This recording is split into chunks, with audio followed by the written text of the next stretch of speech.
안녕하세요. 저는 이번 세션 사회를 맡은 한국과학창의재단 허재윤 연구원입니다. 만나 뵙게 돼서 반갑습니다. 먼저 오늘 스팀 융합교육 스팀온 페스타에 참석해 주셔서 정말 감사드립니다. 이번 세션 7에서는 오후 4시 반부터 6시까지 융합교육 스팀 연구 및 지원 성과 공유 시간이 있겠습니다. 발표자분들께서 융합교육의 성과지표 개발과 융합교육 종합계획 관련 연구 소개와 더불어 미래형 융합교육 스팀의 학교 수준 실행 모델 개발에 대한 연구 성과를 공유해 주실 예정이고요. 그리고 바로 이어서 2022년도 학교 내 무방산 상실의 지원 성과와 융합형 연구과제 스팀 R&D 지원 성과에 대해서 각 과제를 맡고 계신 교수님들께서 내용을 공유해 주실 계획입니다. 온라인에 접속해 주신 분들은 발표에 대해 궁금한 점을 채팅창에 남겨주시고요. 각각의 발표가 마무리된 후 질의응답 시간을 갖도록 하겠습니다. 첫 번째로 바로 이제 발표 시작할 예정인데요. 한국교원대학교 강남아 교수님께서 융합교육 성과지표 개발과 융합교육의 종합계획 이행분석 연구에 대해서 발표해 주시도록 하겠습니다.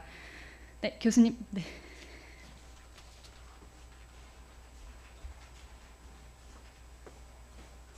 안녕하십니까. 방금 소개받은 한국교원대학교 물리교육과에 있는 강남아입니다.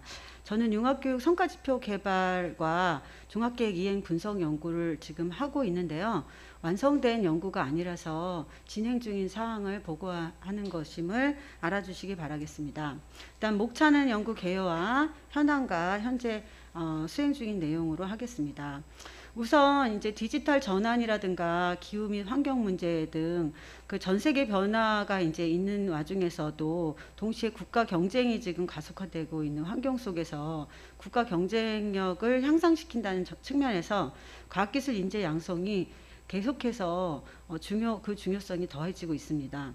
그래서 융합형 과학기술 인재 양성 기반 구축 사업은 지금 벌써 10년 이상 지속이 되고 있는데요. 지금 현재 방금 말씀드린 상황 변화와 함께 계속해서 더욱더 중요한 사업이 되어가고 있는데요. 그래서 이 전체적인 사업의 기반 구축 지원을 내서 시간이 변함에 따라서 변해가는 목표에 대해서 현재 상황을 반영한 새로운 목표를 설정해야 되는 요구가 지금 요구가 되고 있습니다.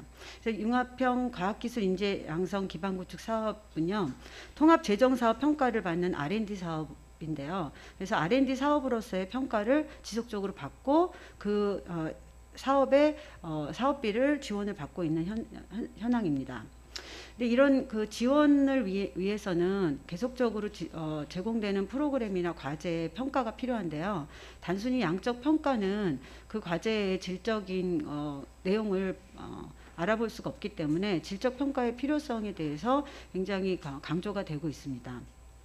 근데 기존에 이제 융합교육의 효과성 분석은 산술적인 성과 지표에 초점을 둔 점이 많습니다. 그리고 다만 이제 질적인 면에서 우수 사례 분석을 통해서 질적 평가를 해오고 있었고요. 그런 면에서 앞으로도 계속해서 질적 평가에 대한 강조가 더 요구가 되고 있습니다. 그리고 또 하나 제가 하고 있는 사업 중에 또 하나는 지난 2년간 그 융합교육의 이행 실적에 관해서 교육구청을 중심으로 이루어졌는데요. 그것에 대해서 이행 실적을 점검하고 앞으로의 계획에 대한 그 평가 기준을 마련하는 것이 또 하나 제가 지금 진행하고 있는 사업입니다. 그래서 연구 과제의 개요를 간단히 연구 목적으로 말씀을 드리면요. 첫 번째는 융합형 과학기술 인재 양성 기반 구축 사업의 내실화를 위해서 미래형 융합교육에서 추구하는 역량 및 미래사회에 필요로 하는 핵심 역량 중심의 양적, 질적 지표를 개발하는 것이고요. 또 하나는 이거 연도가 잘못됐는데 표시가 됐는데요. 지난 2년간의 융합교육 종합계획 내에 추진 전략별로 중점과제 중심의 양적, 질적, 이행 실적을 점검하고 그로부터 앞으로 나아갈 방향에 대한 시사점을 도출하는 것입니다. 그래서 목표 1의 내용과 범위를 간략히 말씀드리면 융합교육에서 추구하는 역량과 미래 사회에 필요한 핵심 역량 중심의 새로운 성과 체계를 수립하고 양적 질적 성과 지표를 개발하는 게 목표 1의 내용과 범위고요. 그다음에 목표 2는 말씀드렸다시피 점검 보고서를 분석하고 앞으로의 추진 방향을 도출하는 것이 목표 2의 내용과 범위입니다. 융합교육 사업 목표의 변화에 대해서 간단히 말씀드리겠습니다. 이 변화에 대해서는 우리가 변화를 잘 분석해서 앞으로 미래에 그 추진될 사업에 대해서 어떤 목표를 가지고 추진을 해야 될 것인가를 설정하는 데 굉장히 중요한 지표가 되겠다고 하겠습니다. 그래서 1단계 융합교육의 사업 목표를 보시면 질 높은 수업 모델의 개발, 보급을 통해 현장의 스팀 교육 확산 및 초등등 학생의 과학기술 분야 흥미 제고로 목표를 하였습니다. 여기 목표의 진술문을 보시면은 프로그램을 개발하고 학생의 흥미를 증진하는 게 그 목표였는데요. 2단계의 목표를 보시면 그 목표가 살짝 변경이 됩니다. 2단계 목표는 수업 모델의 활용도 제고 및 교사의 스팀 교육 전문성 강화를 통한 학교 현장의 스팀 교육 내실화로 목표가 약간 전환이 되었습니다. 다시 말씀드리면 1단계에서는 프로그램 개발에서 학생의 흥미에 중점을 두었다면 2단계는 그 큰 시스템적으로 학교의 스팀 교육을 위한 역량을 강화하는 측면으로 좀 더 확대가 되었다고 저는 해석을 하고 있습니다. 그래서 이제 앞으로 진행을 할 3단계 목표안은요. 교사의 융합교육 전문성 제고 및 학교 현장의 융합교육 내실화를 통한 학생의 실생활 문제 해결 역량 구현이라고 해서 지금 2단계에서 학생이 목표에서 구체적으로 들어가 있지 않았거든요. 물론 시사가 되어 있지만 구체적으로 들어가 있지 않는데 3단계에서는 2단계에서 그 시도했던 그 학교의 스팀 교육 내실화를 통해서 구체적으로 원하는 게 학생의 실생활 문제 해결 역량이다라고 학생에 대한 목표를 좀 더 구체화해서 3단계 목표안을 가지고 있습니다. 그래서 이제 국내에서 그러면 그동안 어떤 식으로 성과 지표가 설정이 되었고 평가가 되어 왔느냐를 간략히 소개를 드리면요. 2015년부터 19년까지 이 R&D 사업으로서 융합교육이 평가를 받을 당시에 성과 지표는 일단 수업 모델 개발 건수가 있었고요. 이 수업 모델 개발 건수는 투입 대비 이제 수업 모델이 얼마나 많이 이제 도출이 되었는가가 기준이어서 투입 예산 1억당 개발 건수로 이제 지표가 설정이 되었었습니다. 그리고 두 번째로는 스팀 수업 모델 수혜 학생이 얼마나 해마다 증가하였는가 증가율을 이제 성과 지표를 했었고요. 세 번째는 스팀 수업 모델 활용 만족도를 조사를 해서 5점 척도 만족도에서 학생과 스팀 수업 모델에 이제 참여를 했던 학생과 교사 대상으로 조사를 해서 이 평균 점수의 향상을 이제 보았습니다. 그리고 네 번째는 수혜 학생의 흥미도를 보았는데 좀 전에 말씀드렸다시피 1단계의 목표가 최종적으로 학생의 흥미 유발에 있었기 때문에 이 수혜 학생의 흥미도가 굉장히 중요한 지표였다고 할 수 있겠습니다. 이제 2단계 사업에서 가서 2019년에서 2020년을 보시면요. 아직 2단계는 진행 중인 거죠. 수업 모델 개발 건수가 이전과 동일한 지표가 있었고요. 근데 스팀 수업 모델 수혜 학생 수로 이전에는 증가율로 진단을 했었는데 학생 수로 이제 약간 이제 기준 지표를 좀 수정을 했고요. 그다음에 세 번째로 수업 모델 활용 만족도 이것도 이전과 동일한 내용이 이제 포함이 되었습니다. 이제 그렇게 이제 지금 현재 진행이 중이고요. 이게 이제 R&D 부분에 대한 평가의 지표가 되겠습니다. 이제 그리고 이제 요 이후 이제 2021년부터 이제 23년까지 약간 요게 이제 세분화가 돼가지고 바뀐 사항이 있는데 보시면 여기 보라색으로 두 번째 표시가 된 웹사이트를 통한 수업 모델 활성화도라는 지표를 새로 이제 넣게 되었는데요. 요거는 이제 지금 여러분들이 이제 스팀 웹사이트 창의재단의 스팀 웹사이트 가면은 거의 1000건이 넘는 프로그램이 공급이 되고 있습니다. 근데 그것들을 선생님들이든 다른 교육하시는 분들이 얼마나 다운을 받아서 활용을 하고 있는가가 그동안에 이제 개발해 온 프로그램의 활용도 측면에서 중요한 지표가 될 수 있기 때문에 이것이 이제 포함이 되었고요. 지표의 이제 평가는 프로그램 다운로드 건수를 이제 보는 것으로 이제 계산이 되었습니다.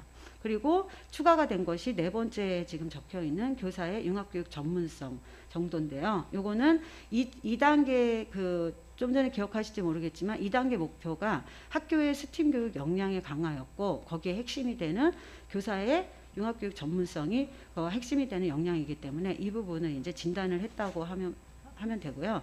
요거는 교사 스스로 얼마나 융합교육 전문성이 증가했는가를 자기 보고 형식으로 제시한 점수를 가지고 지표를 삼았습니다. 그래서 이제 3단계 이제 앞으로 그럼 뭘 지표를 할 것인가가 제가 맡은 그 과제의 임무인데요. 일단은 3단계 성과 목표 달성의 그 성과에 대해서 객관적인 우수성을 진단할 수 있는 성과 지표 도출이 필요한데요. 그렇게 하려면 성과 목표를 일단 분석을 좀 해부를 해서 이제 좀 나눠가지고 이제 생각을 해봐야 되겠는데요. 성과 목표를 이제 좀 나눠보면 교사의 융합교육 전문성 제고 파트가 있고 학교 현장의 융합교육 내실화 파트가 있고 학생의 실생활 문제 해결 역량 구현의 파트가 있습니다. 이렇게 세 부분으로 좀 크게 나눠서 요 부분에 대해서 이제 성과가 뭐고 그 성과에 대한 어떠한 지표를 가지고 평가를 할 것인가 요게 이제 고민이 되는 상황입니다. 그래서 현재 지금 지표 구성 아닙니다. 요거는 아니기 때문에 이제 추후 연구를 통해서 이제 수정이 될 텐데요. 일단은 안을 구성할 때 이제 원칙으로 저희가 삼은 것이 일단 첫 번째는 현재 이제 운영 중인 융합교육 실천 맥락에서 도출이 가능한 성과 지표이냐 이것이 이제 가장 중요하겠죠. 가능한 지표를 아무래도 삼아야 되니까. 그다음에 두 번째는 현재 국가 수준 및 지역 단위체에서 여기서는 이제 대부분 이제 교육구청이 되겠는데요. 교육청이 되는데 시행 중인 융합교육의 현황을 이제 일단 우선 반영을 하는 것이 이제 두 번째고요.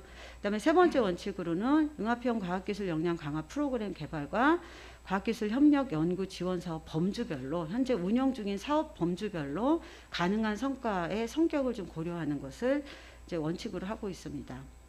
그래서 일단 첫 번째 그 지표 범주의 첫 번째를 보시면 그동안도 계속 해왔던 융합형 과학기술 역량 강화 프로그램 개발이 첫 번째 지표가 되는데요.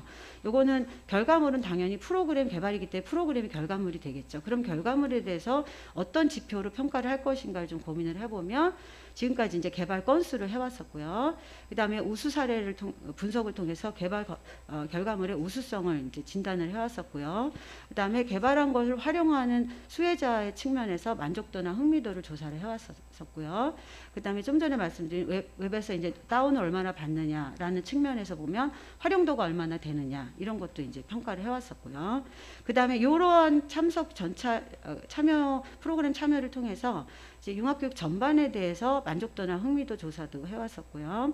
그 다음에 이번 3차에서 특히 강조하고 있는 실생활 문제 해결 역량 부분이 아직까지는 이제 그 연구의 일부로서는 진행이 된 적이 있지만 이제 전체 기반 구축 사업의 그 성과 지표로는 평가가 되지는 않았었는데요. 이 부분이 조금 이번에는 좀 강조가 되어야 될 것으로 보여서 이 부분이 이제 좀 고민이 되고 있습니다. 그 다음에 이제 두 번째 범주는 일단 융합형 과학기술 협력 연구 지원이 있는데요. 그 다음 스팀 교사 연구에 지원이 있고요. 그 다음에 오늘 행사를 하고 있는 스팀 성과 발표회가 그동안 이제 있어 왔고 지금도 하고 있는데요. 그래서 이 결과물은 사실은 보고서의 형태로 이제 이걸 볼 수 있는데요. 그럼 이 보고서를 어떤 형태로 평가를 할 것인가를 좀 고민을 해보면 이제 둘 다 어떤 사업의 성격이 있기 때문에 참여 만족도의 조사가 이제 가능할 거고요. 그 다음에 이 참여하는 과정에서 현장에 얼마나 반영됐는가라는 것을 본다는 측면에서 현장 실천 우수 사례 분석이 또 가능하다고 하겠습니다. 그 다음에 교사의 자기보고 형태로 스팀 역량이 얼마나 이러한 참여를 통해서 증가했는가라는 것을 또 볼 수가 있겠고요. 그 다음에 우수 사례를 객관적으로 좀 평가하는 것이 또 또 가능하겠습니다. 또한 이제 이게 교사 연구회라든가 성과 발표라는 것이 약간 홍보의 그 목표도 있기 때문에 언론 홍보 자료를 통해서도 이제 이것들의 이제 질적인 우수성을 또 평가를 할 수가 있겠습니다. 그렇다면 이 두 가지 범주에서 이제 구체화를 어떻게 할 것이냐 연구 방법의 측면인데요. 여기서부터 제가 자신이 없습니다. 왜냐하면 이제 아직 수행은 안 돼 있고 계획만 발표하도록 하겠습니다. 그래서 일단 기본적으로 통상 이제 이런 과업을 할 때는 델파이 조사를 해서 그동안 그 융합 연구에 많이 참여를 했던 현장 교사라든가 또 교수진이라든가 전문가 연구자들을 대상으로 해서 이제 이 방금 제가 안으로 발표했던 그런 지표들의 타당성을 이제 의견을 받고 의견을 수렴하는 과정이 이제 통상적으로 사용이 돼서 저희도 델파이 조사를 통해서 이제 의견 수렴을 할 예정입니다. 그래서 이제 1차 델파이 조사는 이번 달 지금 준비 중에 있고요. 이제 이거를 재빨리 실시를 해서 좀 전에 그 안은 좀 상당히 이제 좀 넓은 지표였는데 그걸 좀 구체화해서 어떤 기준으로 요 지표들을 지표의 목표를 어느 정도로 설정을 할 것인가까지 좀 의견을 좀 수렴하는 과정을 거치도록 하겠습니다. 그래서 1, 2차가 이제 제 예상은 되어 있는데 2차 결과에 따라서 의견 수렴이 좀 어려우면 3차까지 갈 것 같습니다. 그 다음에 저희 과업에서 이제 두 번째 과업이 그 융합교육 종합계획 그동안의 이행 실적을 분석하는 것인데요. 요거는 이제 중점 추진 과제가 이미 발표가 되고 이 과제에 맞춰서 교육청을 중심으로 이미 이제 지난 2년간 이제 이루어져 왔습니다. 그래서 그 보고서를 분석을 하는 것인데요. 사실 이 보고서와 좀 전에 말씀드렸던 성과지표 평가의 연결이 사실은 저희한테는 더 중요한 과업인데요. 지금 시간이 어떻게 되는지 모르겠는데 이거를 설명을 할 시간 5분이요.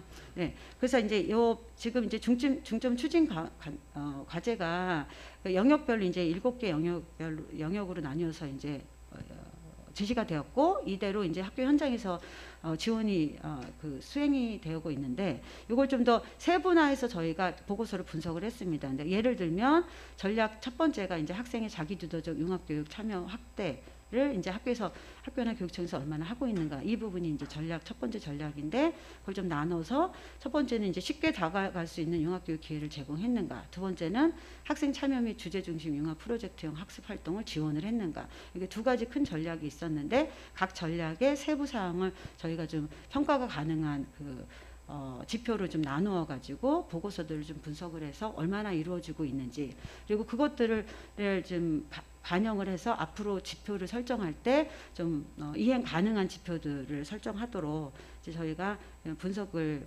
마친 상태입니다. 그래서 저희가 이제 분석을 할 때는 이런 식으로 이제 방금 말씀드렸다시피 세부 사항들을 이제 항목화하여 가지고 보고서 평가를 했고요. 근데 그래서 그 결과 이행 실적에 그 7개 영역에서 17개의 항목들이 있었는데 지금 파란색 박스로 표시가 된 것이 저희가 그동안 이행한 결과를 봤을 때 앞으로도 계속적으로 추진이 될 만한 그 항목이고, 이제 기타 지금 한 3개 정도를 제외를 했는데요. 이것도 좀 추상적으로 정의가 되어 있거나 또는 이제 평가 지표라기보다는 기본적으로 제공해야 될 인프라다, 이런 측면에서 이것들을 앞으로 지표 설정해서 이 지금 파란 박스로 표시된 부분을 좀 반영을 하려고 하고 있습니다. 그래서 이제 앞으로의 추진 일정을 말씀드리면 간단합니다. 좀 전에 안으로 드렸던 그 지표에 대해서 전문가 의견을 통해서 타당도를 구축을 하고요. 좀 전에 제가 이렇게 좀 실제적인 항목 이 부분들을 좀 반영을 한다고 했는데 전문가 의견과 이것들을 좀 융합을 해서 미래형 융합교육 성과 지표를 이제 도출을 하려고 합니다. 네, 이상입니다. 감사합니다. 네, 발표 감사합니다, 교수님. 일단은 지금 본 연구가 이제 1월 달에 마무리되는 걸로 알고 있는데 이 영상 시청하시는 분들께서 1월 달 이후에 또 결과 확인해 주시면 좋을 것 같습니다. 발표 감사합니다, 교수님. 네, 감사합니다.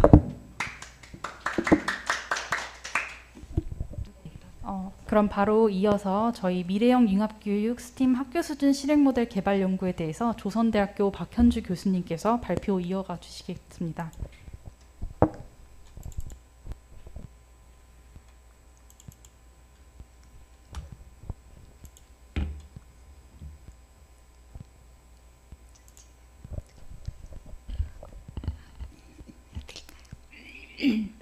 안녕하세요. 조선대학교 박현주입니다. 저는 2022년 융합교육 성과 발표회에서 미래형 융합교육 학교 수준 실행 모델 개발 연구에 대해서 발표하라는 얘기를 듣고 이제 그 연구가 이제 딱 중간 정도 시작했는데 어떤 거를 성과로 제시를 해야 되나, 이건 중간보고 발표라기 관점보다 여태까지의 연구의 성과가 무엇일까에 대한 고민을 하였습니다. 그래서 약간의 이제 그동안에 어떻게 연구를 진행되어 왔다라는 관점보다는 우리 연구에서는 그동안의 성과가 무엇이 있다라는 관점에서 말씀드리도록 하겠습니다.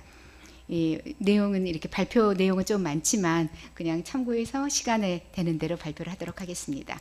저희 과제의 과업을 보면, 과제 제안서에서 보면 크게 그 실행 모델 개발을 위한 기초 연구가 있었고요. 그다음에 실질적으로 학교에서 스팀 수업을 한다 하면 어떤 모델을 개발할 것인가, 그리고 그에 따른 확산 방안에 대한 제안을 해달라고 요청을 하였습니다. 그래서 저희는 이 기초 연구로서는 성과 분석을 하고, 그 다음에 학교 우수 사례를 분석을 하고, 그 다음에 그러한 성과 분석에 기초하여서 실행 모델을 개발하고, 그걸로부터 성과 지표, 그리고 확산 방안을 제시하는 그런 6가지의 연구 과제로 되어 있습니다. 그리고 이러한 연구 과제의 어떤 목표는 미래형, 이제 사실은 모든 교육이 미래 교육을 위한 거지만, 지금 이 시점에 미래형 융합 교육에 학교에서 실행한다면 어떠한 역량, 어떻게 해야 될 것이냐에 대한 요청사항, 그리고 그걸 기반으로 해서 어떻게 실생활에 융합교육을 적용할 수 있는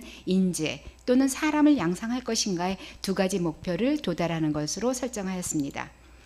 연구는 모든 연구가 그런 것처럼 기초연구와 그 다음에 연구진들이 다 팀을 나눠 가지고 서로 융합적으로 진행을 하였습니다.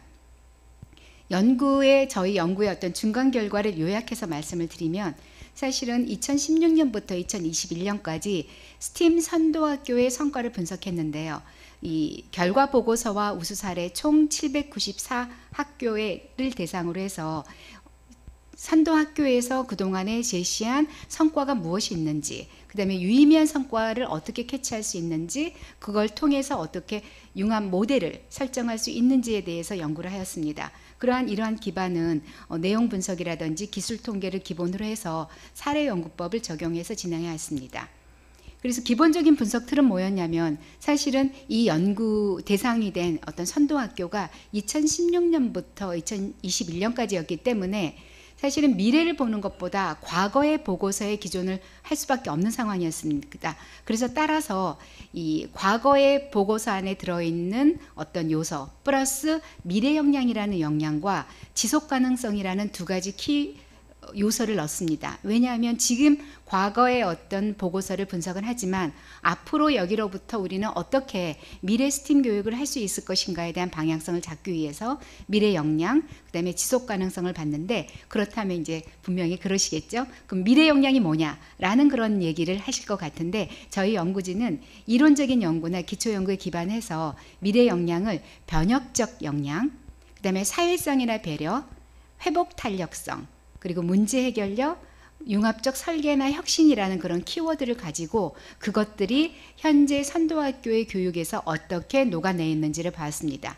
뿐만 아니라 그냥 단편적으로 선도학교에 가지고 있는 예산을 밟아서 융합교육이 실현되는 게 아니라 지속 가능성이 있는지, 앞으로의 스팀 교육의 실천이나 지속 가능성이 얼마만큼 포함되어 있는지를 포함해서 분석들을 구성하였고, 그리고 나머지는 기존에 어떻게 하고 있는지 프로그램이라든지 동아리라든지 교사 전문성 개발, 환경 구축, 교육 확산 실적, 그리고 융합학습 공동체 운영, 특성화 과제를 뭘로 설정하였는지, 파트너십과 교사학습 평가를 전체적으로 학교 운영에 대한 곳에 초점을 맞춰서 분석틀을 구성하였습니다.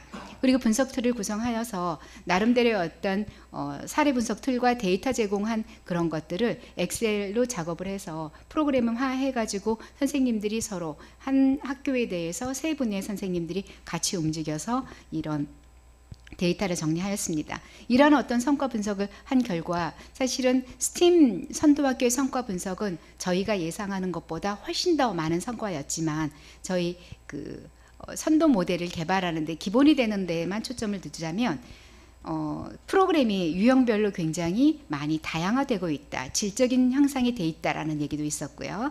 그 다음에 교과내 프로그램이 30% 이상이 있었지만 교과 연계 프로그램 또한 굉장히 많은 그 부분을 차지하고 있었다라고 했기 때문에, 기존의 어떤 교과 내에서 융합 스팀 수업을 하려고 했던 시도에서 창의적 체험 활동이나 공강 시간을 이용한 어떤 새로운 접근이 많이 하고 있다라고 보시면 될 것 같고요. 학생 동아리 유형도 굉장히 다양하게 운영이 되어 있었고, 연수도 교사들이 스스로 융합교육 전문성을 향상하기 위한 연수도 실적이 점차적으로 약간 코로나로 인해서 줄어드는 면이 있었지만, 또 한편으로는 그거와 달리 비대면으로 일어남으로 인해 가지고 성장하는 그런 면도 보였습니다.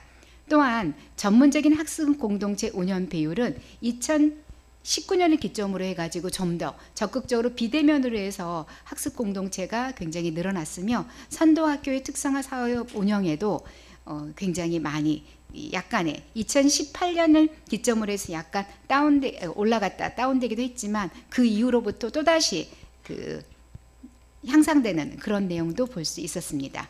그러한 이제 800개, 약 800개교를 대상으로 해서 저희가 그걸 첫 번째 데이터를 분석들을 가지고 할 때는 800개를 대상으로 했는데 그걸 분석하면서 어떻게 하면 좀 더 미래형이나 지속 가능한 걸 포함해서 우수 사례를 선별하는 그런 상황을 가졌습니다. 그래서 보면 현장 교사를 포함한 2명에서 4명의 연구자가 1차 분석한 후에 우수 사례로 선정할 수 있는 사례들을 약 120개교 정도 선정을 하였습니다. 120개교를 선정하고 난 다음에 기준을 잡았었는데요. 그 기준이 뭐냐면 지금 보시는 슬라이드에 핑크색으로 나온 거, 학교 자체에서 융합교육의 목표 설정이 있느냐, 그리고 이러한 목표 설정이 구성원들한테 잘 공유가 되고 있느냐, 그리고 교육과정 편성과 운영이 어떻게 되고 있으며 융합교육 환경 기반이 어떻게 구축되고 있는지를 보았습니다. 또한 교사 전문성의 신장이라든지 학습 공동체가 운영되고 있는지, 그리고 특화 프로그램이 있는지 5가지를 기준 틀을 가지고 이미 선정된 선도학교의 우수 사례를 좀 더 세부적으로 조사하였습니다. 이렇게 하다 보니 초중고 우수 사례가 기준은 5개로 나왔는데 약간의 모든 학교가 이 5가지의 기준 틀을 만족하는 경우도 있었지만 어떤 학교는 목표 설정이 굉장히 잘하고 있었고 어떤 학교는 교육과정 편성이 굉장히 우수했으며 또 어떤 학교는 학습 공동체 신장이 굉장히 좋았다는 것처럼 각각의 학교에서 학교급별로 또는 학교에서 특징적으로 그 기준에 맞춰서 좋은 사례들이 굉장히 많이 있었음을 알 수 있었습니다. 그래서 보면 학교 자체 스팀 교육의 목표 설정이나 공유하는 경우에는 뭐 사례가 나와 있지만 뭐 초등학교 아니면 뭐 중학교 그 학교 이름을 제가 구체적으로 말씀을 드려도 될런지 모르겠지만 모든 학교가 다 잘했습니다만 저희가 봤을 땐 특히 이 학교가 눈에 띄었습니다. 그래서 보면 염작초등학교라든지 웅천초등학교라든지 대전 하기중학교, 부산 컴퓨터 과고라든지 굉장히 다양한 학교에서 스팀 자체의 목표를 가지고 공유하는 학교가 있었고요. 교육과정 편성이나 운영에 있어서도 잘하는 학교가 있었습니다. 그래서 뭐 해동초라든지 활용초라든지 뭐 대전 하기중이 여러 번 나오죠. 그다음에 인천 남동고도 잘 돼 있었고요. 환경 구축이 잘 된 학교 같은 경우는 서울 양진초라든지 뭐 옥전초라든지 여러 가지 학교가 있었는데 제가 시간 관계상 약간 뛰어넘고 다음 성과에 대해서 말씀드리겠습니다. 이러한 우수 사례를 기반으로 해가지고 대표 사례를 좀 더 꼽았습니다만은 이제 국내 우수 사례를 위해서 대표 사례를 보니까 이 스팀 교육 목표 설정이 굉장히 다 잘 돼 있다는 아까 말씀드린 것처럼 좀 더 디테일하게 보면 염작초등학교 같은 경우는 CAP라고 그래가지고요. 어떻게 개념을 이해하고 있는지, 그 다음에 체험을 통해서 어떤 걸 느끼는지, 그 다음에 어떤 경험을 제공하고 있는지를 구체적으로 학교의 비전이나 목표에 실행하는 학교도 있었고요. 대전 하기중학 같은 경우는 수학 분석을 통해 가지고 우리가 융합교육이 현재로부터 미래를 어떻게 설정할 것인가에 대한 목표 설정을 굉장히 잘한 학교가 있었습니다. 또한 교육과정 편성의 우수 사례도 보면 아마 지금 보시는 슬라이드에서 새 학교가 다른 모습으로 교육과정을 편성하고 운영하는 걸 보실 수 있으실 겁니다. 이제 어떠한 한 가지의 고정적 틀이 아니라 학교마다 어떤 특색을 살려서 우리는 융합교육을 어떻게 편성하고 운영한다는 것이 굉장히 명시적으로 나온 사례가 볼 수 있었고요. 융합교육 환경 기반도 마찬가지입니다. 서울 양진초등학교 같은 경우는 스팀 메이커 활동 중심의 교육 환경을 구성함으로 인해 가지고 학습 공간, 실험 공간을 변경 전과 변경 후가 어떻게 시도한다라고 얘기하는 반면에 그 대구 수성초등학교 같은 경우는 꿈기 갤러리, 그 다음에 복도를 이용해서 복도와 특별시를 하기도 했고요. 그 다음에 상상 아름다워라고 해가지고 좀 더 학생들로 하여금 공학적인 설계를 할 수 있는 방법, 그 다음에 이러한 물리적인 환경 조성뿐만 아니라 인적 환경을 조성하는 그런 외부 환경과의 연계도 독특한 경우로 볼 수 있겠습니다. 뿐만 아니라 교육 전문성 신장을 한 학습 공동체를 같은 경우 보면 활용초등학교 같은 경우는 어떻게 교사들 간의 네트워킹과 학습 공동체를 운영할 것인가를 목표를 가지고 수업 모델을 구안을 하고 그다음에 라이프 재구성을 하고 수업 자료를 재개발하는 그런 경우도 있었지만 삼척고 같은 경우는 스스로의 역량 개발을 위해서 선생님들이 어떻게 발전할 것인가를 나름대로의 어떤 로드맵을 짜가지고 진행하는 학습 공동체도 있었습니다. 또한 스팀 교육의 학교 내용 특화를 보면 여기서 나온 것처럼 삼전초등학교 같은 경우, 웅전초등학교 같은 경우 굉장히 학교에서 나름대로의 어떤 목표를 세우고 꿈을 키우는 거라든지 그다음에 인간다움과 공존하는 문제라든지 그래서 지속가능한 어떤 컨텐츠를 개발하기 위해서 학교들이 그냥 하나의 어떤 교육과 연계의 프로그램뿐만 아니라 다양하게 활용할 수 있는 특화되는 특징을 볼 수 있었습니다. 그러한 우수 사례를 기반으로 해서 저희는 두 가지의 모델을 사실은 제안을 했는데요. 그 두 가지라고 하면 학교 수준에서 스팀 교육을 위한 운영하는 절차 모델과 그 다음에 학교 수준에서 교육과정을 실행할 수 있는 모델 두 가지로 제안을 했었는데요. 제가 아니라고 드렸습니다. 아니라고 한 이유는 어떤 그동안에 2016년부터 2021년까지의 어떤 선도학교의 보고서 그리고 국내외 어떤 우수 사례를 기반으로 해서 이 모델이 현재까지 아니고요. 이 안을 기반으로 해가지고 이제 전문가들의 어떤 의견이라든지 선생님들의 의견을 받아서 좀 더 정교할 과정이기 때문에 지금 발표드릴 지금 시점에는 아니라는 데 좀 더 초점을 두고 들으셨으면 좋겠습니다. 그래서 보면 융합교육 학교 운영 유형 같은 경우는 사실은 모든 학교에서 이렇게 진행을 하고 일반적으로 이렇게 쓰는 게 가장 선생님들이 쉽게 접근하지 않을까라는 생각이 드는데요. 교과 중심의 유형이 있었습니다. 이거는 대표적으로 교과 내가 있었고요. 교과 간이 있었고요. 그리고 2022 개정 교육과정에서 얘기하는 융합 선택 과목이 있는 경우가 있었습니다. 그래서 보면 교과 내 교과 간 같은 경우는 초중고에서 공이 사용할 수 있는 하나의 유형이고 융합 선택 과목은 2022의 개정 교육과정에 따른 고등학교 선택형 교육과정에서 활용이 굉장히 유용한 학교 운영이 되겠습니다.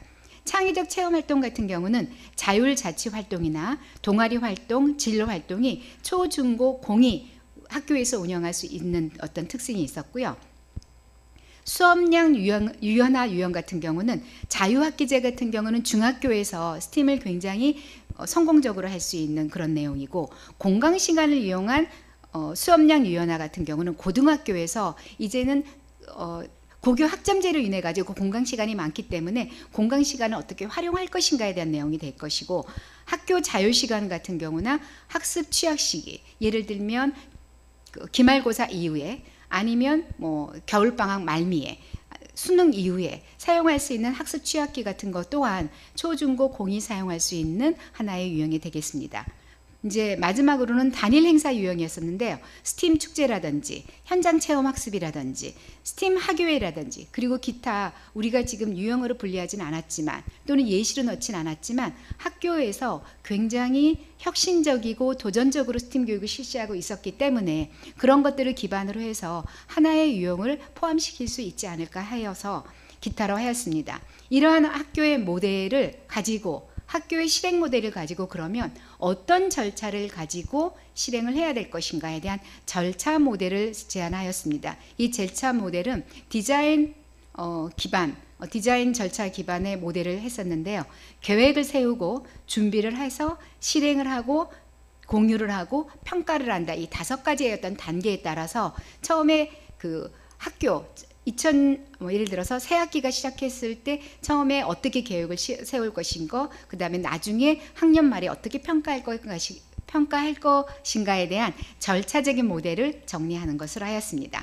그래서 보면 절차 모델이 보통 일반적으로 학교가 대구에 있는 수성초등학교 같은 경우는 항상 계획을 세울 때는 3월에 세우게 됩니다. 그럼 기초조사를 하고 운영계획을 수립을 하고 준비를 하고 실행을 해서 그런 어떤 내용들이 있다면 그 다음에 어떤 계획 세운 다음에는 수정보완을 하는 단계가 생깁니다. 그 다음에 그걸 통해서 심화 정착 단계 그리고 검정 피드백 단계가 저희의 절차 모델과 굉장히 잘 정합성 있게 잘 맞아 떨어지는 것을 볼 수 있었습니다. 그래서 보면 이 수성초등학교를 가지고 저희의 운영 절차에 따라서 어떻게 움직여지는지는 계획 단계, 그 다음에 계획 단계에서 출발자 참기라든지, 그 다음에 운영 주제의 과제를 설정한다든지, 그 다음에 준비 단계에서는 어떻게 준비를 할 것인가에 대한 내용을 그 예시로 정리를 하였습니다. 그리고 이제 실행 단계에서는 구체적으로 그 계획을 세우고 준비를 했으면 어떻게 실행했을지를 하나 단계에 따라서 하였습니다. 그래서 보면 대구 수성초등학교 같은 경우는 집중 운영학기를 실시하고 있습니다. 스팀 집중 운영학기를 실시하고 과학교과를 중심으로 해서 교과 내 융합 프로젝트를 운영했고요. 그 다음에 창의적 체험활동으로 동아리를 운영하고 한마당과 같은 교육 프로그램을 운영하는 특징을 가지고 있었습니다. 그리고 평가 단계에는 자체 평가가 있었고요. 지속 발전을 위한 교육 환류 또한 포함됐다는 것을 말씀드리고 싶습니다. 그리고 이제 공유 단계에서는 어울림 마당이라든지 러닝 페어를 통해 가지고 학부모, 학생, 다른 교사, 그 다음에 다른 학교의 선생님들까지 초대해서 운영하는 공유 단계를 진행하고 있었습니다. 그게 이제 절차 모델이라면 그러한 절차 모델에 따라서 실행 모델, 아까 4가지를 말씀드렸는데 그 4가지의 예시에 대해서 말씀드리고자 합니다. 사실 학교 수준의 융합교육 실행 모델은 아까 4가지를 제시를 했는데요. 이 4가지에서 가장 우리가 일반적으로 사용하는 것이 교과 중심 융합형 모델이 되겠습니다. 교과 중심 융합형 모델이 되고요. 그 다음에 초중고에서 공유할 수 있는 창의적 체험활동 모델이 되고, 그 다음에 수업량 유연화 교육과정 활용 모델이 되고, 그 다음에 단일 행사 모델이 되겠습니다. 이러한 모델을 가지고 저희가 학교에서 뭐 이런 모델을 해라가 아니라 말씀드린 것처럼 2016년부터 2021년까지 선도학교에서 진행되고 있던 프로그램들을 분석을 해서 이러한 모형으로 정리를 하면 되겠구나라고 약간 귀납적으로 했기 때문에 학교 현장에서도 훨씬 더 쉽게 접근할 수 있지 않을까라는 기대를 합니다. 그래서 보면 교과 중심 융합형 모델의 첫 번째가 교과 내 융합교육 유형인데, 이거는 워낙 우리가 가장 일반적인 유형이기 때문에 시간 관계상 그냥 진행하도록 하겠습니다. 그리고 교과 간 융합에도 보면 구암중학교에서 교과 간 융합교육 운영 사례를 보면 다양한 교과들이 모여서 하는 융합 사례도 있었고요. 그 다음에 융합 선택 과목 같은 경우는 고교 학점제를 활용해서 되기 때문에 단위 학교 단독형도 있을 수가 있고요. 타학교 연계형, 그 다음에 지역 교육시설 활용형, 지역대학 협력형, 온라인 강의 활용형으로 사실은 이러한 실행 모델 또한 각각의 세부 모델에서 굉장히 하위적인 접근 방법, 전략들이 활용할 수 있는 그런 특징을 갖다 하겠습니다. 창의적 체험활동 융합교육 모델은 사실은 창의적 체험활동 융합교육 모델이 학교 현장에서 가장 그 자유도가 높으면서도 실용도가 높은 하나의 모델이 되겠습니다. 그래서 보면 자치 활동을 할 수도 있고요. 그 다음에 동아리 활동도 할 수 있고, 그 다음에 요즘에 2022에서 많이 강조하는 진로 활동도 굉장히 많이 강조가 되고 있습니다. 그리고 이러한 것들은 말씀드린 것처럼 이미 선도학교에서 많이 하고 있는 활동 중에 하나인데, 자율자치 활동 같은 경우는 학생의 흥미에 따라서 창의적인 주제를 선택해서 하도록 한다라는 거고, 자치 활동 같은 경우는 기본 생활 습관을 통해서 삶과 연계된 융합의 특징을 가질 수 있다라는 특징이 있겠습니다. 그런 거는 김해 경원고등학교 운영 사례를 보면 사실은 굉장히 에코모빌리티라든지 그 다음에 피셜 팝아트라든지 다양하게 학생들이 하고 싶은 주제를 선정해가지고 자율자치 활동을 하는 걸 볼 수 있었고요. 그 다음에 동아리 활동 같은 경우는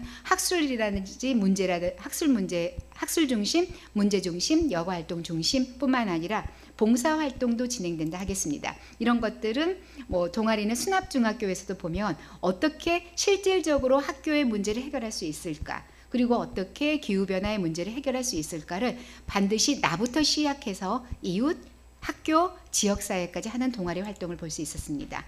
뿐만 아니라 진로활동 같은 경우는 결국은 2022 교육과정 또는 불확실한 미래를 위해서 어떻게 내가 내 진로를 개척해 갈 것인가를 융합교육의 모델로 제시했을 때 전라북도 교육청의 진로 연계 학기가 굉장히 우수하게 돼서 두근두근 1학년이라 해서 저학년부터 고학년까지 학생들로부터 어떻게 진로를 활동을 할 것인가가 초, 중, 고 연계되는 하나의 우수한 사례로 정리가 될 수 있었습니다.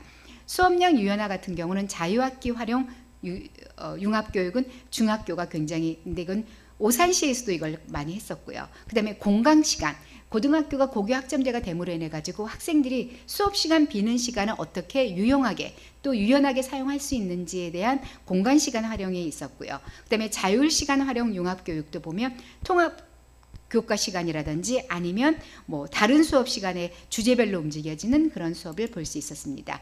그리고 학습 취약 시기는 사실은 최근에도 수능 끝나고 나서 학생들이 뭐 비디오를 틀어주는 것도 굉장히 중요하지만 융합교육의 경험을 주는 것도 굉장히 중요하다고 해서 그런 것과 같이 학습 취약 시기에 활용할 수 있는 융합교육도 굉장히 유용하다 하겠습니다. 그리고 학교별 특성화 지원 모델 같은 경우는 학교에서 사실은 융합교육은 연결될 것 같지 않은 것들을 새롭게 혁신적으로 연결하기 때문에 이게 다가 아니라 학교에서 도전적이고 혁신적으로 모델을 형성할 수 있기 때문에 학교별 특성화 지원 모델도 저희가 한 꼭지로 진행하였습니다. 그래서 사실은 굉장히 짧은 시간 많은 내용을 발표해서 정신없었을 것 같지만 이것으로 제가 준비된 발표는 마치겠습니다. 감사합니다. 네, 교수님 시간 지켜주시고 네. 애써주셔서 정말 감사드립니다. 일단 지금 한 분께서 이제 네. 융합교육 이런 연구과제에 대해서 관심이 많으신가 봐요. 교수님께서 설명해 주신 정책 연구 내용이 이해가 되게 잘 됐다고 감사하다고 의견 주셨습니다. 그리고 그 박현주 교수님은 이제 토크 콘서트에 이어서 이제 또 바로 또 의미 있는 강의까지 해주셨다고 감사하다고 주셨고요. 그리고 이제 연구 같은 경우에는 연구해 주신 내용들이 많은 학교에 공유됐으면 좋겠습니다라는 어떤 분의 의견이 또 있습니다. 네. 그러면은 네, 발표 감사드리고요, 교수님. 네, 감사합니다. 네, 저희 또 예정 시간상 저희 또 바로 이어서 경상국립대 김용진 교수님의 2022년 학교 내 무상식 지원 성과에 대해서 발표해 주시겠습니다.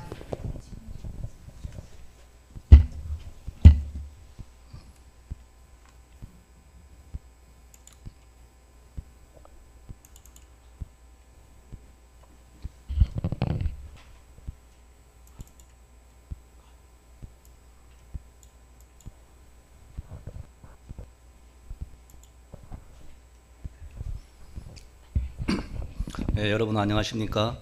학교 내 무한 상상실 특징과 미래의 융합교육 공간에 대해서 발표할 경상국립대학교 김용진입니다.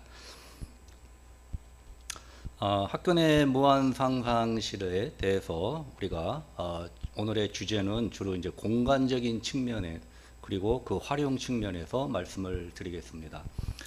금년에 국립학교 내 무한 상상실은 초등학교하고 고등학교 그리고 특수학교를 대상으로 하고 있습니다. 공간 구조의 기본적인 형태를 보면 교실 혼합형이 있는데요. 제품 설계 및 제작을 하는 공간 그리고 3D 프린터와 환기 장치를 갖춘 이런 교실 혼합형이 있겠습니다. 그리고 별도 장비실을 보면요. 이건 이제 분리형이라고 볼 수가 있는데 학생 활동 공간과 디지털 장비 공간을 서로 분리해서 갖춘 것입니다. 프린터 레이저 조작기라든지 조각기라든지 환기 장치 이런 것이 이제 갖추어져야 되겠고요. 그다음에 이제 소프트웨어 중심 공간인데요. 프로그래밍 수업을 하는 공간과 장비를 갖추고 있고 태블릿 노트북이나 이동성 또는 충전 보관함 이런 것들을 이제 요구하고 있습니다.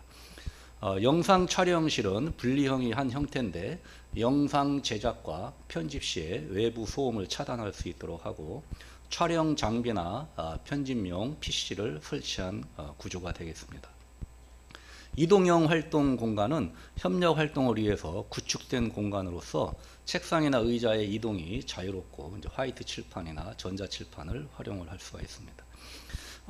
금년에 국립학교 내 무한 상상실의 공간의 구축 유형은 크게 소프트웨어형 그리고 스토리텔링형, 디지털 장비형, 목공형이라고 볼 수가 있겠습니다.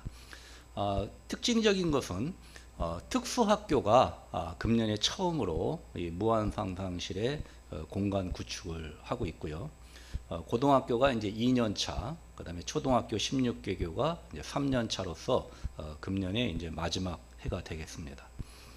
그래서 이제 주로 표를 보시면 알겠지만은 특수학교 같은 경우는 거의 이제 소프트웨어를 활용하는 그런 형태가 되고 있고요. 또 디지털 장비 이런 것이 많이 있겠죠. 전반적으로 고등학교나 초등학교에서도 소프트웨어를 활용한 디지털 장비 활용 뭐 이런 것들이 주로 많이 되고 있습니다. 과거에는 이제 목공 장비 이런 것을 갖추어서 학생들이 직접 메이커 교실이라고 해서 만드는 거에 중점을 줬다면 금년에는 이렇게 디지털 장비나 소프트웨어 쪽으로 변화가 되고 있는 것을 알 수 있겠습니다. 금년 과제에서 가장 중요한 특징이 이제 특수학교에 대한 지원이라고 했는데요. 우리가 특수학교에 대한 관심을 가졌다는 것은 굉장히 의미가 있다고 생각을 합니다. 지금까지 일반 학교 대상으로 스팀 융합이라든지 무한상상실이 지원이 됐다면 금년에 이 특수학교에 대해서 지원을 한 것은 그 자체만으로도 굉장히 의미가 있다고 보겠습니다. 서울농학교 같은 경우는 목공형과 소프트웨어를 같이 중점적으로 이렇게 공간 구축을 하고 있는데요. 화면에서 보이는 바는 이제 그 기본적으로 갖추어진 공간이고요. 또 이 학교는 농학교지만은 기존에 이제 역사가 깊고 학교 공간이 좀 많이 있어서 기존에 다른 공간도 많이 있는데 너무 오래된 건물이다 보니까 새로 리모델링을 하게 돼서 어제도 다녀왔지만은 이 학교가 이제 지금 이제서 공간을 좀 갖춰 놓고 프로그램 진행은 아직은 좀 어렵고 기존에 이제 다른 교실에서 프로그램을 진행을 해왔습니다. 대표적으로 이제 바리스타라든지 소프트웨어 코딩 교육, 메이커스 영역으로 구성을 해서 손으로 만지는 메이커스 이런 공간을 구축을 하고 있습니다. 기자재로는 지금 말씀드린 이런 메이커스에 관련해서 이제 집진 시설이 필요하고 또 메이커 공간이 필요하겠죠. 또 이제 코딩 교육과 그리고 이제 바리스타 이용을 해서 우리 특수화 학생들이 진로와 연계될 수 있는 그런 프로그램들을 중점적으로 개발을 하고 있습니다. 특수학교를 대상으로 했을 때 우리가 유념해야 될 것은 일반 학교에서 융합을 강조하는 그런 형태를 특수학교에 그대로 적용하기는 상당히 어려운 면이 있습니다. 그러나 특수교육 자체가 또 융합이기 때문에 우리가 특수학교에 대한 전폭적인 지원과 관심이 정말 요구되는 그런 시점이라고 볼 수가 있겠습니다. 그래서 프로그램들도 다양하게 이제 준비가 되어 있고요. 그 다음에 이제 서울 맹학교인데요. 이 맹학교도 디지털 장비와 소프트웨어를 중심으로 개발을 하고 있습니다. 기존의 이제 목공 형태는 맹학교에서는 조금 실행을 하기가 어려운 특수 학생들이죠. 그래서 음성 컴퓨터와 보조 공학기기 이런 것을 활용을 하고 또 이제 저시력 학생들을 위해서 독서 활동 공간이라든지 이런 여러 가지 시설들을 이제 갖추고 있습니다. 특히 이제 그 실감형 콘텐츠 체험이라든지 보행 안내 시스템을 통해서 학생들이 건강과 그리고 융합적인 교육 활동, 체험 활동 이러한 것을 강조를 하고 있습니다. 그래서 이제 VR 터치 스크린 공간이라든지 확대 독서기를 이용해서 수업을 할 수 있는 그런 공간과 기자재를 갖추는 것이 이러한 특수학교에는 적당한 것이다 이렇게 생각을 하고 있습니다.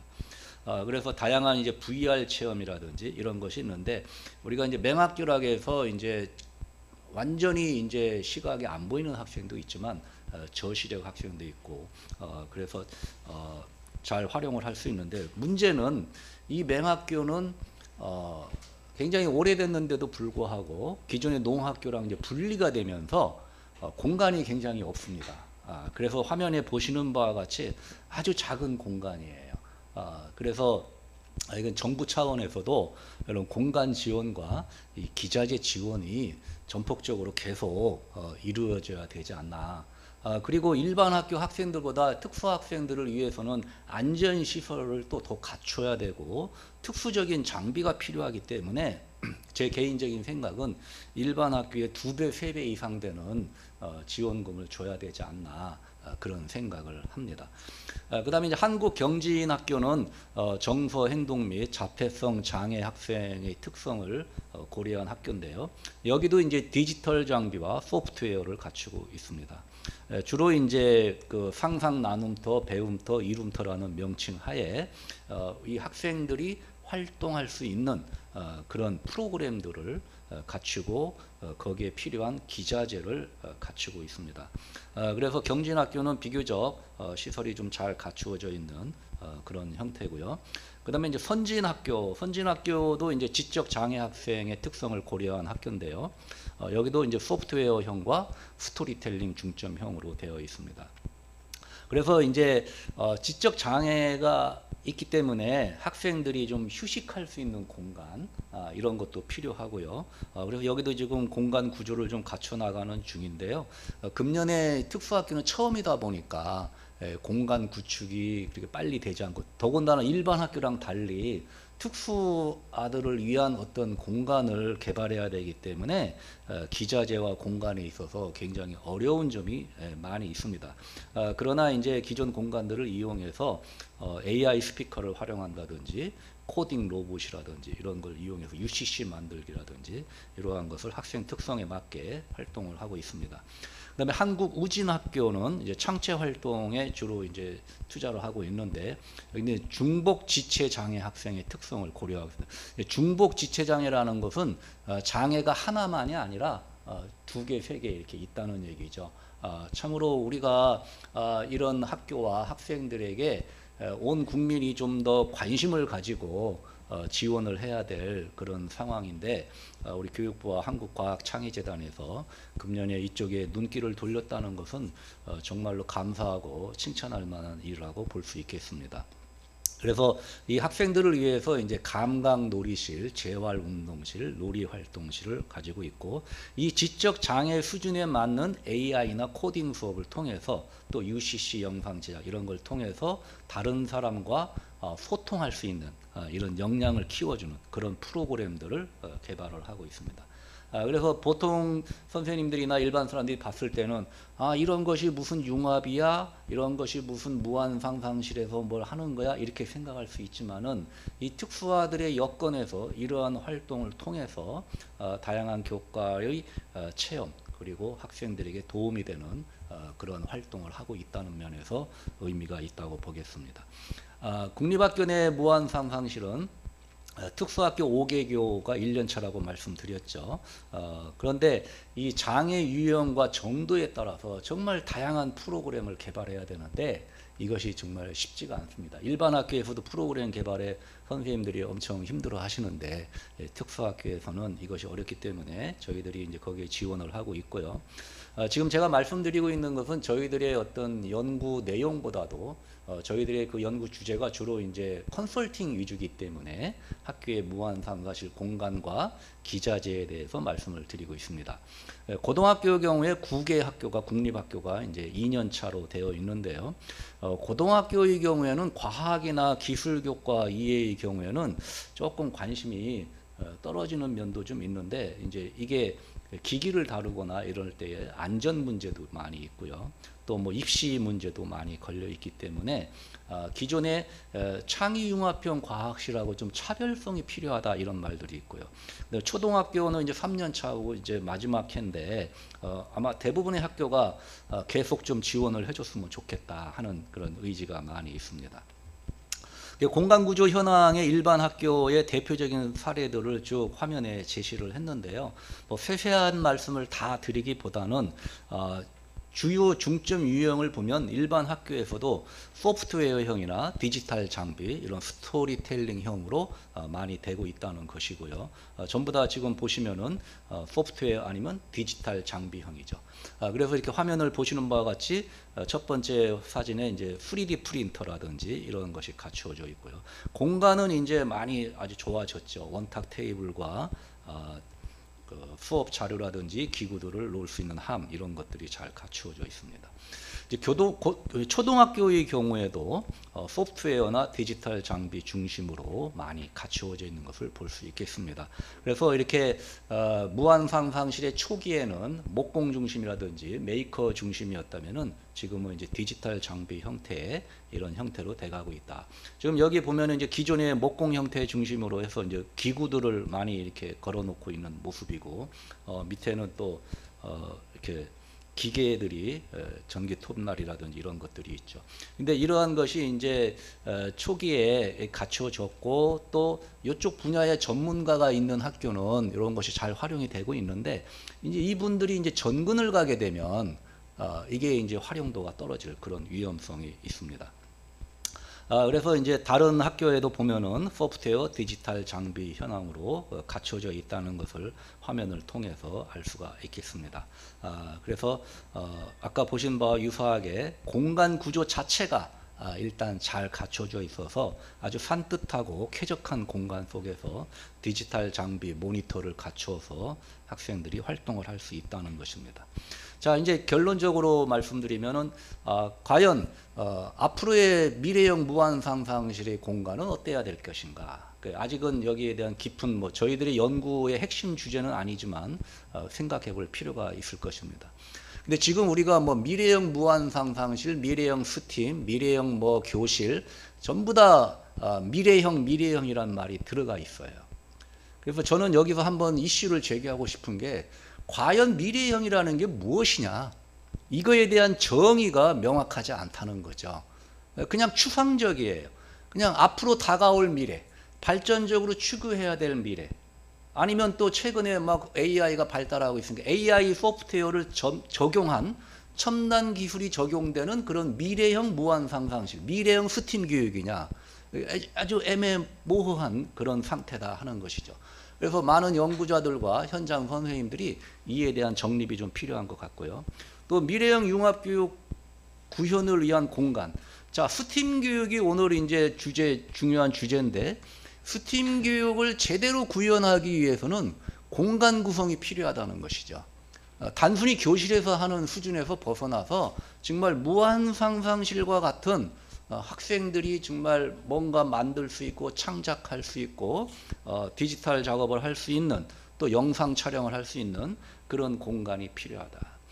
그런데 이제 모호한 점은 지능형 교실이나 이런 것이 등장하는 것처럼 다른 공간과 미래형 무한 상상실 또는 무한 상상실의 공간이 어떤 차별성이 있느냐, 이것이 이제 우리가 큰 화두가 되겠습니다.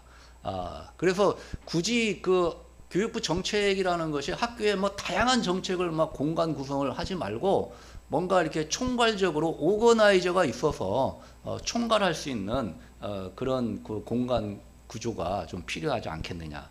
그래서 이제 제가 생각하는 미래형 무한 상상실은 기존의 지능형 교실, 지능형 과학실하고 발명 교실하고 좀 융합된 형태로 가는 것이 바람직하지 않겠느냐, 이렇게 생각을 하고 있습니다.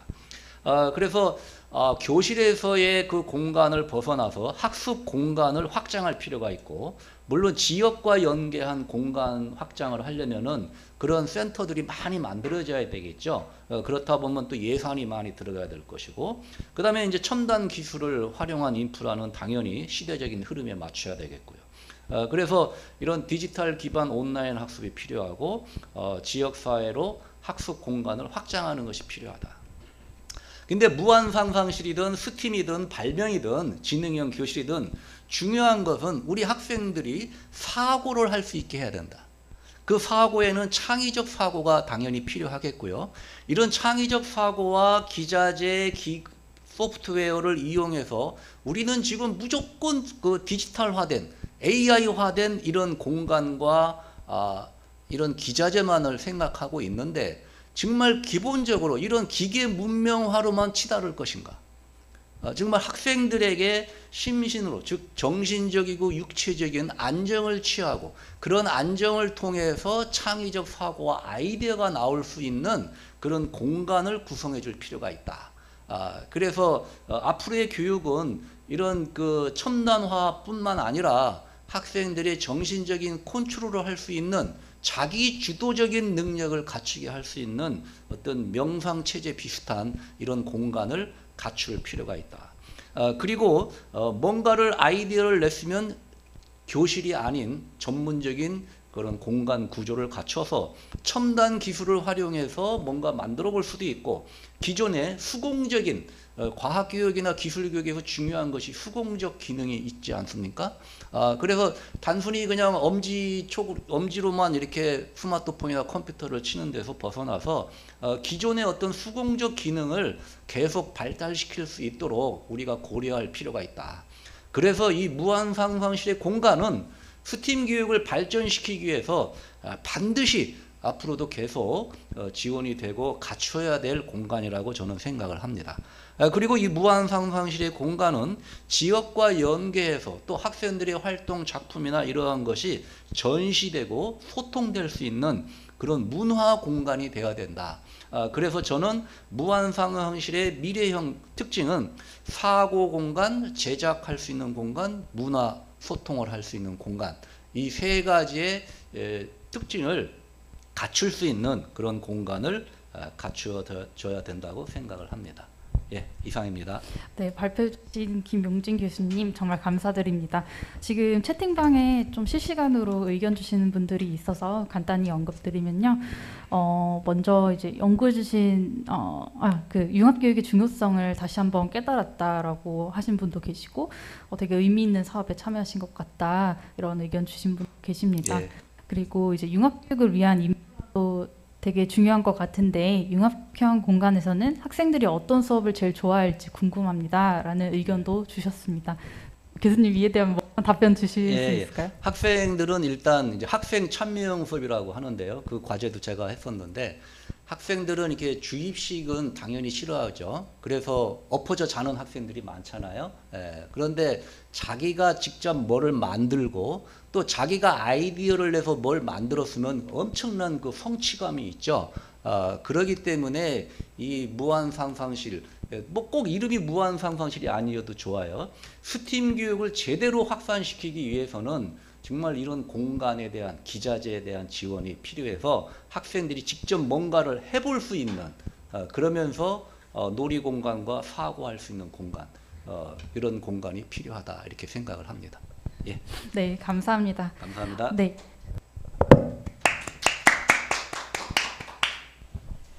네, 그러면 이제 바로 이어서 그 이화여자대학교 정종우 교수님께서 2022년 융합형 연구과제 스팀 R&D 지원 성과에 대해서 공유해 주시겠습니다.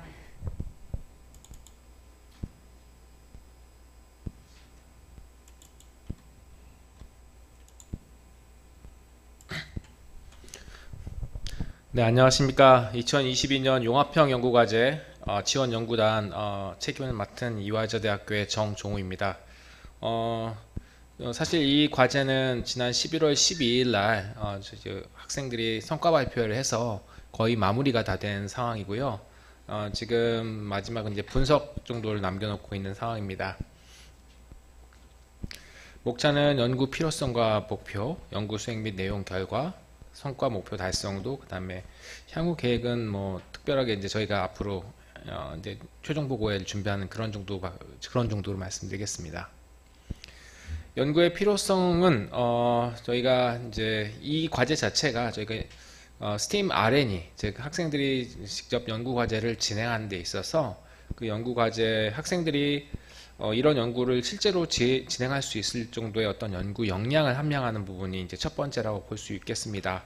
그래서 뭐 기존에 이런 연구를 해봤던 학생 같은 경우에는 무난히 뭐 두 번째, 세 번째 할 땐 문제 없겠지만, 특히나 이제 처음 들어온 학생들, 입문 학생들 같은 경우에는 연구를 어떻게 해야 될지 모르기 때문에 입문 학생을 위한 어떤 연구 지원을 위한 과학적 탐구 연구 활동에 대한 어떤 지원이 있어서 이거에 대한 흥미를 유발하는 부분이 있을 거고요. 그 다음에 실제로 이 연구 과제를 지도하시는 선생님들께서도 어려움을 많이 느끼고 있기 때문에 이분들에게도 어떤 그 연구 지도교사로서의 어떤 소양을 함양할 수 있는 그런 부분들 또 저희가 이제 지원을 하려고 했고요. 그 다음에 이제 성과 공유와 이제 이 확산하는 부분도 있습니다. 지금 이렇게 학생들이 거의 한 몇 개월간 했던 그런 우수한 그 연구 성과 이런 부분들을 서로가 공유하고 확산하는 이런 부분들이 필요한 부분이 있기 때문에 저희 연구 지원단이 지원연구단이 그것들을 뒷받침하는 역할을 맡았습니다. 그래서 연구 목표는 여기 6가지 정도 크게 우리가 할 수 있는데요. 아까 그 교사 지도 역량 함량을 위해서 교사 워크숍을 이제 운영하는 것들이 첫 번째 목표가 있습니다. 그래서 지도교사의 STEAM 전문성 함양하고요. 그다음에 연구 윤리와 표절과 관련된 요즘 연구에서 아주 중요하게 다뤄지는 부분이기 때문에 이런 부분에 대한 특강과 그다음에 이전에 이제 지도해 보신 선생님들께서 멘토링을 통해 가지고 이 지금 이제 새롭게 지도하시거나 아니면 지도에 어떤 좀 어려움을 느끼시는 선생님들한테 좀 안내 정도를 할 수 있는, 그래서 이제 그런 과정에서 또 교사 네트워크도 형성될 수 있는 부분이 있겠습니다. 두 번째는 이제 입문과정 학생 워크숍을 운영하는 것도 목표입니다. 아까 말씀드린 것처럼 입문과정 학생들은 연구를 어떻게 해야 될지, 사실 연구 주제 잡는 것부터 해가지고 연구를 진행하는 부분까지 굉장히 어려움을 느끼기 때문에 입문과정 학생들 대상으로 연구는 어떻게 하고 또 연구 윤리와 또 표절은 어떻게 하지 않을 수 있는지, 그 다음에 이미 이제 앞선 과학자들 여러 이제 영역들의 저희가 스팀이기 때문에 뭐 수학, 과학, 그 다음에 공학, 굉장히 다양한 영역의 연구자분들을 이제 모셔가지고 어떻게 연구를 했는지에 대한 연구 소개와 그 다음에 이제 이전에 이 과제를 했던 선배들이 멘토링을 해주는 그런 세션들로 이제 구성되어 있습니다. 온라인 컨설팅을 이제 저희가 온라인 컨설팅과 이제 중간 발표회를 이렇게 하면서 실질적으로 이제 연구의 중간 단계에서 이 학생들이 전문가에게서 어떤 그 컨설팅을 받고 연구 방향 같은 것들을 조금 더 재정립하고 또 지금 좀 미흡한 부분들을 좀 보강하는 그런 기회들을 마련하려고 했습니다. 온라인으로 잡았던 것은 뭐 코로나 상황도 있고요. 실질적으로 이제 요즘 온라인이 굉장히 익숙하기 때문에 저희가 또 이 온라인 컨설팅을 위해서 좀 홈페이지도 구축한 상황입니다. 작년 또 올해 굉장히 잘 활용되고 있었는데요. 어쨌든 이 온라인 컨설팅을 하고 그 컨설팅을 바탕으로 수정한 내용들을 가지고 중간 발표를 해가지고 실제로 중간 발표를 해보는 것은 또 학생들이 발표를 함으로써 또 이 자신감을 또 갖는 또 뭐 어떤 그런 효과가 있다 다시 말씀드리겠지만 그런 결과들도 있어서요. 학생들의 연구와 발표 역량도 강화하는 그런 부분들도 예상해 볼 수 있었습니다. 그다음에 이제 성과 발표회는 저희가 11월 12일 날 이제 진행했던 부분인데요. 올해 이번 그 과제를 통해서 학생들이 진행한 연구 성과들을 최종적으로 발표하고 그것들을 이제 평가하는 것이겠습니다. 그래서 우수한 사례를 발굴해서 그걸 널리 확산하는 그런 자리가 되었고요. 그다음에 STEAM R&D의 효과성 검증 부분은 이제 여기에 참여하는 학생들이 이제 협력적 문제 해결 능력을 갖추고 또 과학적 관련 태도 이 부분이 얼마나 함양됐는지를 확인해 보려고 하는 그런 어떤 분석이 되겠습니다. 지금부터는 이제 연구 결과들을 그 시간의 순서에 따라서 말씀드리겠습니다. 먼저 지도교사 워크숍은 2022년 6월 18일 토요일 오후에 있었고요. 전체 이제 121명 교사 중에 49명께서 참여하셨습니다. 꽤 많은 참여하셨고요. 이때 이제 연구 윤리라든지 또 학생 연구 지도 방법, 그 다음에 이제 기존에 시행하셨던 어떤 선생님들께서의 어떤 그 지도 사례 발표와 그 다음에 멘토링 세션으로 이루어졌습니다. 만족도는 굉장히 높은 만족도를 나타냈고요. 모든 문항에 대해서 5점 만점에 4점 이상으로 전체적으로 프로그램 만족도는 우수한 것으로 저희가 분석했고요. 특히나 이제 우수 사례 발표와 멘토링 세션이 가장 도움이 많이 되었다고 답변을 주셨습니다. 아무래도 어려움에 대해서 어떻게 지도해야 될지 어려움을 느끼신 선생님들께서 많으셨기 때문에 그런 부분에 굉장히 많은 도움이 됐었을 거라고 생각이 됩니다.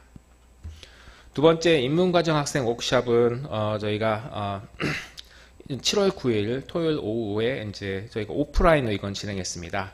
전체 참여 학생 수는 92명인데 이제 입문과정 학생 82명하고 일반 과정 학생 그 입문과정 학생만큼이나 또 연구를 어떻게 해야 될지 잘 모르는 그런 학생들이 한 10명 정도 참여했습니다. 그래서 전체적으로 36.44% 참여했는데 이때 이제 학생들 대상으로는 연구 윤리와 표절 예방, 그 다음에 우수 사례 발표, 그 다음에 이제 아까 말씀드린 것처럼 과학자의 연구 소개와 그다음에 소그룹 토의를 통해 가지고 소그룹 토의로 구성되었습니다.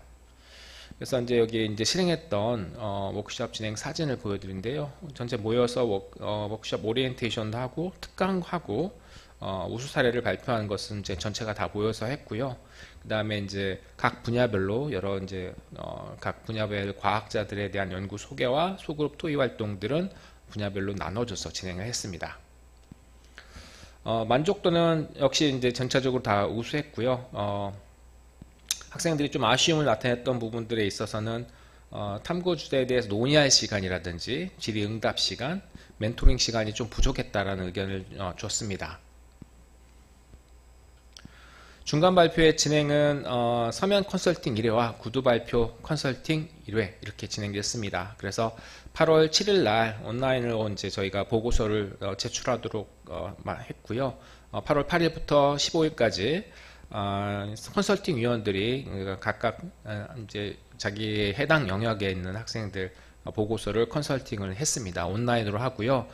이 온라인 컨설팅하는 것 내용들을 이제 또 역시 온라인으로 피드백을 주고 지도교사가 이걸 확인해 가지고 그걸 반영한 구두 발표 자료를 준비해서 9월 3일 날 저희가 구두 발표를 실시했습니다.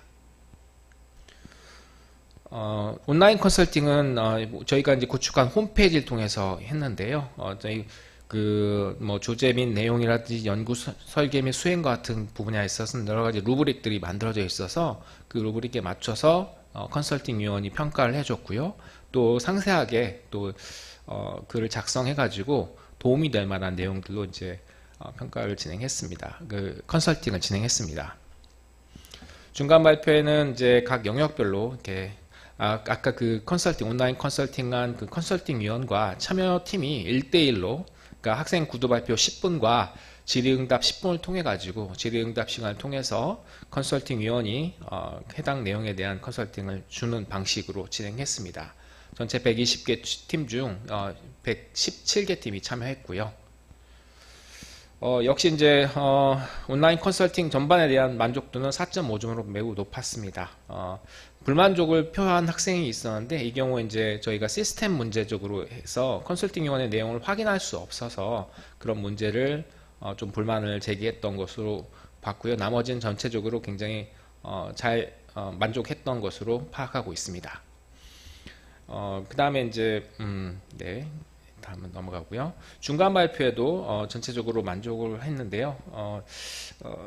일단 학생들한테는 이제 중간 발표를 통해서 어떤 도움이 됐는지를 물어보는 데 있어서 전문가 앞에서 발표해보는 기회를 가졌다는 점, 그 다음에 이제 팀 연구에 대한 전문가의 관점을 확인할 수 있었다는 점, 그 다음에 자문 의견을 통해서 우리 팀 연구의 문제를 해결을 위한 구체적인 도움을 받았다는 점, 그 다음에 마지막으로는 연구 과정에 대한 정서적 격려와 자신감 향상 이런 부분이 있었다는 점을 이제 들었습니다. 11월 12일 날 저희가 이제 성과 발표를 했습니다. 이거는 이제 대면으로 진행했고요. 미리 이제 학생들한테는 연구 과제 요약문을 사전에 제출하도록 했고요. 이것들을 자료집을 제작해서 이제 공유할 수 있는 그 여러 가지 이제 자료들과 함께 USB를 학생들한테 제공했습니다. 그 다음에 이제 이 요약문들은 사전에 전문 평가단한테 제공을 했고요. 성과 발표 당일에는 학생들이 포스터 발표와 그 다음에 이제 학생들이 구두 발표를 통한 이제 연구 과제 심사가 있었습니다. 역시 이제 각 주제별로 다양한 영역별로 이제 있었고요. 전문가 3인이 이제 심사하도록 했고요. 그래서 스팀 개념 체크리스트와 R&E 체크리스트를 기반한 평가로 공정하게 진행되었습니다. 또 저희가 진로 지도를 위한 특강 같은 것도 준비해서 학생들이 향후 이 분야를 통한 어떤 이 분야로 진행할 진로를 나갈 수 있는 부분에 대한 도움을 주기 위해서 노력했습니다. 그래서 11월 12일 날 토요일 오전부터 해서 오후 늦게까지 굉장히 오랜 시간 진행되었고요. 전체 120개 팀 중에 118개 팀, 두 팀 같은 경우에는 이제 자발적으로 중간에 포기한 팀들이 있었습니다. 그래서 주요 일정은 여기 그림에서 보이시는 바와 같이 진행되었습니다. 성과 발표의 이제 진행 과정들에 대한 모습이고요. 각 분과별로 이제 그 성과 발표의 이제 배너, 그러니까 분과별로 이제 진행돼서 이제 구도 발표하는 모습들도 확인할 수가 있습니다.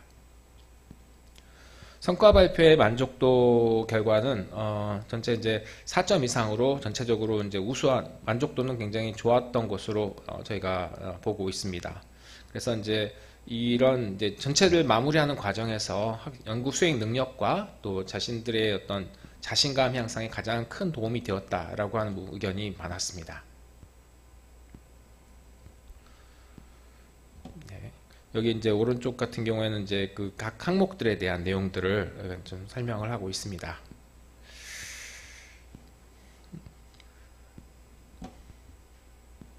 네, 좀 항목이 많네요. 자, 그래서 좀 제가 일찍 마치게 되는데요.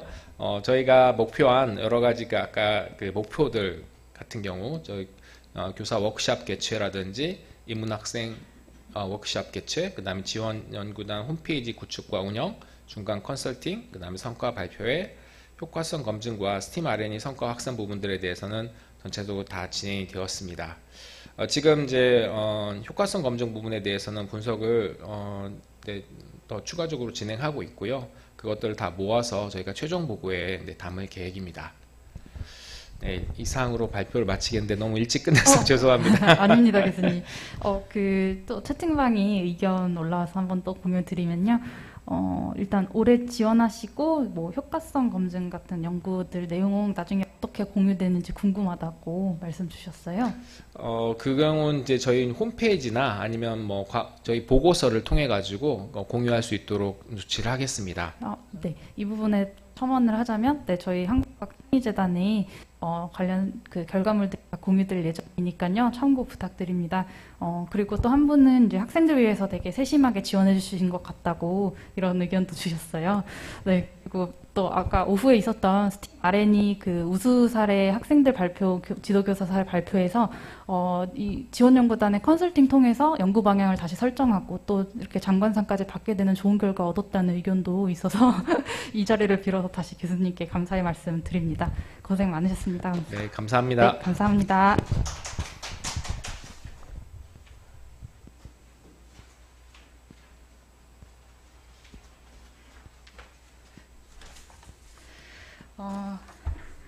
네, 지금까지 발표해 주신 네 분의 교수님들께 정말 감사드리고요. 지금까지 온라인상에서 같이 참여해 주신 분들께도 다시 한번 감사 인사드립니다. 이로써 이번 세션 7회 융합교육 온 페스타의 모든 프로그램은 종료되었습니다. 융합교육 스팀에 관심을 갖고 사랑해 주시는 많은 분들이 이 행사를 통해 올해 진행된 융합교육의 성과를 공유하는 의미 있는 자리가 되셨기를 바랍니다. 오늘 행사는 융합교육 스팀 홈페이지에서 다시 보기가 가능하니 참고 부탁드리고요. 스팀 교육 사이트 내에서 만족도 이벤트 진행하니까 많은 참여 부탁드립니다. 네, 지금까지 정말 고생 많으셨습니다. 감사합니다.